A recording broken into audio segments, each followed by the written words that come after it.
Neste módulo, você vai ter um passo a passo de como praticar o homeschooling na sua família. Mesmo que você esteja ouvindo este tema pela primeira vez, amanhã você já começa o seu homeschooling. Vamos lá? Homeschooling, por onde começar? Deixa eu colocar a minha imagem aqui do ladinho. Ok. Então, o primeiro passo, nós estamos falando de educação familiar. É necessário conversar com a sua família. Então, é muito importante conversar com os filhos de forma aberta e conversar com o marido, com o cônjuge, se necessário conversar com as avós, porque às vezes elas fazem parte de algum período da educação, mas é muito importante, o primeiro passo é uma conversa franca e um posicionamento. Olha, a partir de hoje, nós somos uma família homeschool. Esse posicionamento te ajuda a combinar com os membros da sua família como serão os próximos dias e a rotina. Então, os pais, eles vão opinar e decidir mutuamente se querem fazer o homeschool. Os filhos, eles são informados, direcionados e motivados. Kátia, eu até quero fazer um homeschool, mas o meu filho não quer abrir mão dos amigos.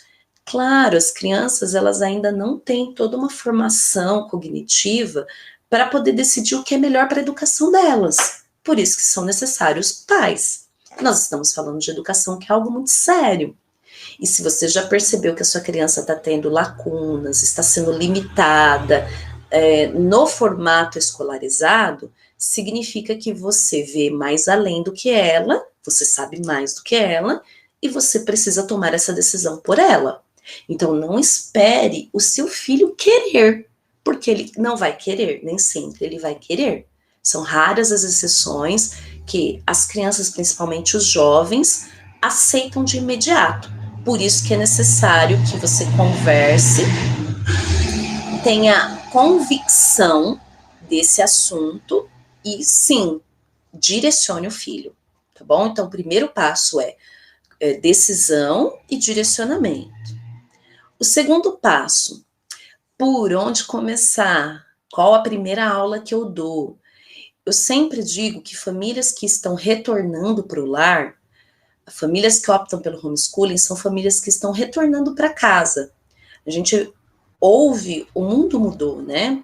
E houve uma migração agora, pós-pandemia, de mães que estão voltando para o lar, pais que estão em home office também dentro de casa. Então, a ideia é estabelecer uma rotina para toda a família.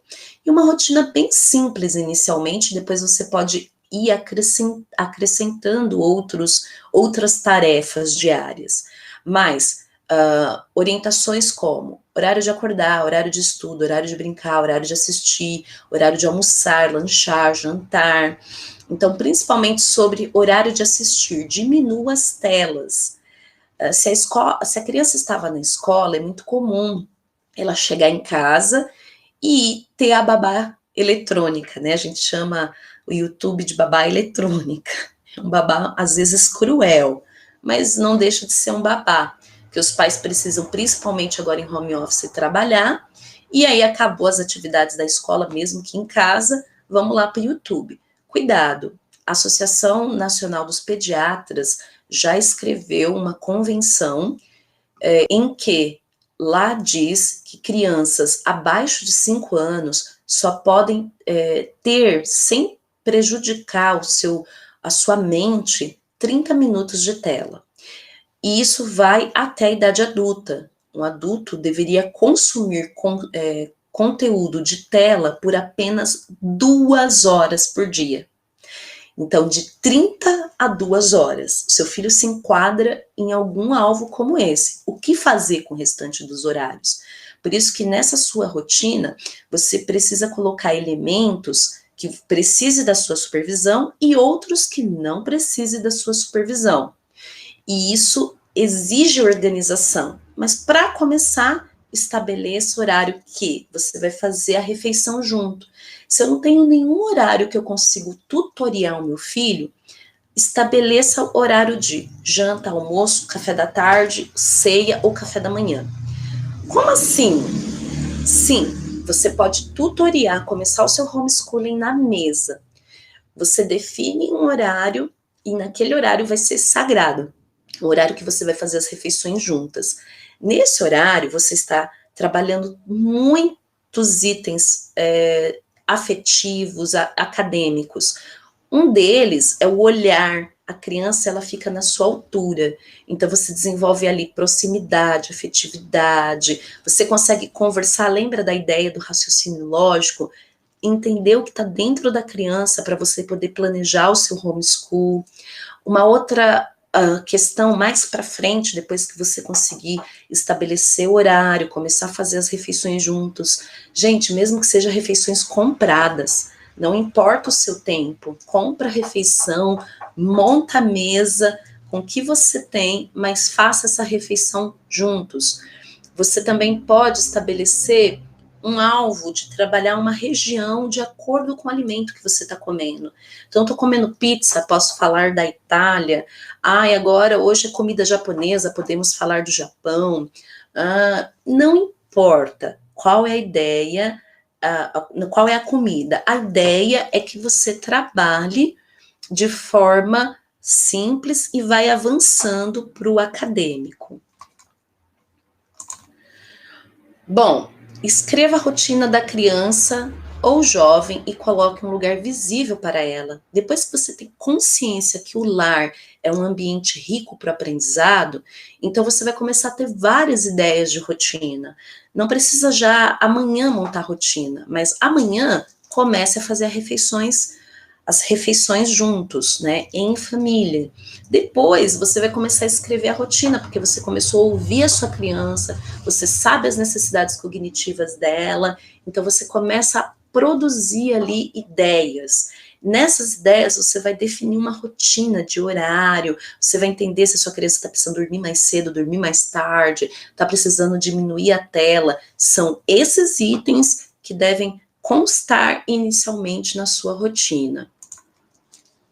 Faça uma avaliação. Então, você já agora tem uma rotina. Eu costumo dizer que rotina para uma criança são como paredes de construção para uma casa.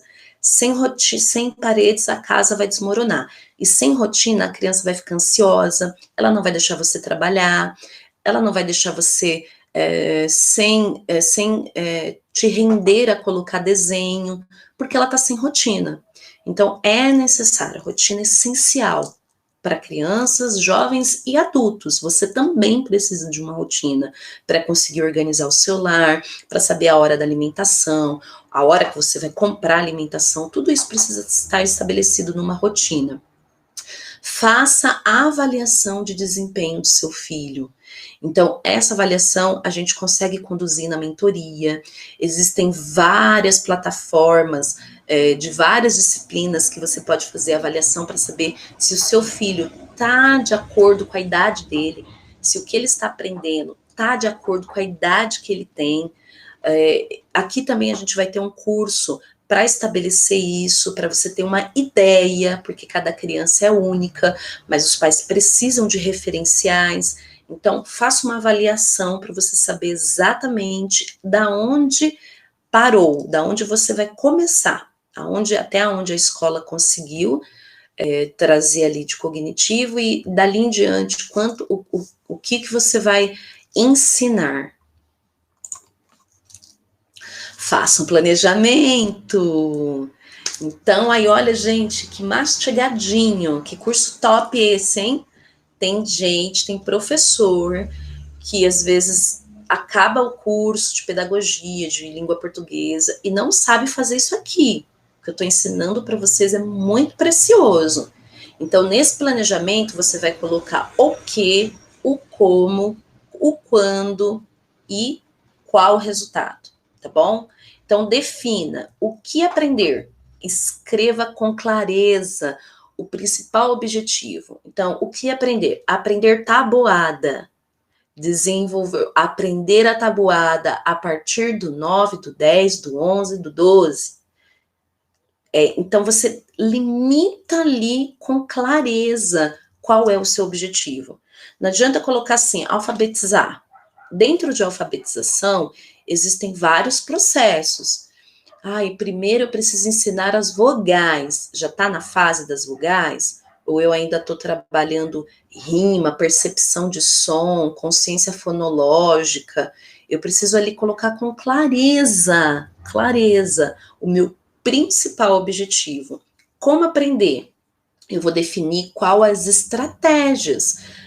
estratégias, atividades, livros, filmes, passeios, culinária, organização da casa. Se você não definiu ainda, metodologia, qual o currículo que eu vou seguir, né? Qual o currículo de alfabetização, qual é o modelo de... Você sabe que existem vários modelos de ensino. Matemática, existem vários modelos. Né? A gente aplica um modelo aqui muito bom, que ele é do século XVIII. Tem um modelo de aprendizagem bem diferente, baseado no porquê que as crianças do século XVIII sabiam fazer cálculos mentais e hoje as crianças não sabem. Então, dentro da nossa estratégia, a gente definiu lá o principal objetivo e a gente definiu uma estratégia para isso. Prazo para aprender. Precisa ter prazo, esse prazo ele é flexível, mas se você não colocar data para começar e data para terminar, sua criança vai ficar no mesmo conhecimento para o resto da vida. Qual o resultado? Defina um período para avaliação do seu planejamento e das atividades que você aplicou. Então, o resultado, ele vem da sua avaliação. Mesmo que você contrate um professor, ele faça a avaliação do conhecimento, você precisa fazer a avaliação do seu plano. Se está dando certo, se a criança se adaptou com o professor, se o professor está atingindo o conteúdo, se a criança realmente está se desenvolvendo, se o seu planejamento ele ficou muito apertado, ou ficou muito leve, daria para colocar mais coisas ali, mais objetivos de aprendizagem, certo? Bem legal, né? Então é muito simples o planejamento, é o que, o como, e o quando e o resultado. Separe atividades, materiais e livros. Deixe pronto. Você não precisa ter a escola dentro de casa, mas você precisa ter o espaço e materiais organizados. Compre um organizador de atividades, um fichário, uma pasta catálogo. Separe materiais e papelaria. Deixe lápis já apontados ou oriente a sua criança, o seu jovem, a deixar os lápis de um dia para outro já apontados. Organize borrachas, apontadores, tinta para belas artes, sulfite, tudo isso economiza tempo. Então, ter pequenos cestos, pequenos organizadores, ter fichários, isso ajuda muito. Selecione livros de literatura e livros didáticos com antecedência, leia. Todo livro texto, mesmo para pesquisa, dicionários, cuidado. Priorize fontes primárias. O que é uma fonte primária? É uma fonte que não foi reduzida ou que ela não foi, ao longo do tempo, modificada. Então, fique atento a isso. E aí a dica que eu gosto mais, comece. Não espere tudo tá lindo, maravilhoso, perfeito, você acabar o módulo 6 para começar o seu homeschool. Comece agora, né? Monta lá a sua agenda da semana, sua rotina de janta, do que você vai fazer, de atrair essas crianças para a sala de jantar, para a mesa, né? Ou se você não tem mesa, é um apartamento, então organize um piquenique onde todo mundo sente na mesma altura, juntos, no chão, faça isso uma vez por semana, mas estabeleça um momento de vocês estarem juntos comendo, estabeleça a rotina, depois o planejamento, separe materiais, comece já. Então, até aqui, espero ter trago assim um passo a passo prático, muito simples, sem muitas demandas e atividades difíceis, para você realmente começar e falar, olha, estou me sentindo capaz de fazer esse homeschool. Conta para mim depois nos comentários, tá? Se deu certo esse passo a passo, eu quero saber se eu estou conseguindo te ajudar. No próximo módulo, nós vamos encerrar elaborando uma rotina.